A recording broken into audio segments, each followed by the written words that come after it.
In this video, I'm going to show you how to view dividend payouts in Monarch Money. Let's get started. Monarch Money tracks dividend payouts through your investment transactions, as long as your brokerage accounts are properly synced. To view this on desktop, go to the Transactions tab and use the search bar to type dividend. This will filter and show all dividend-related transactions from your accounts. You can also go to the Reports tab and create a custom report.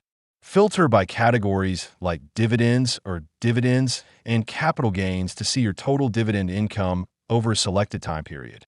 Another way is to open your investment account from the Accounts page. Scroll through the transaction history, where dividend payouts are usually listed alongside other activity. Make sure your investment accounts are syncing correctly so all dividend data appears automatically. Using these methods helps you track your passive income and monitor investment performance. If you want to support our channel, feel free to use our affiliate link in the description below.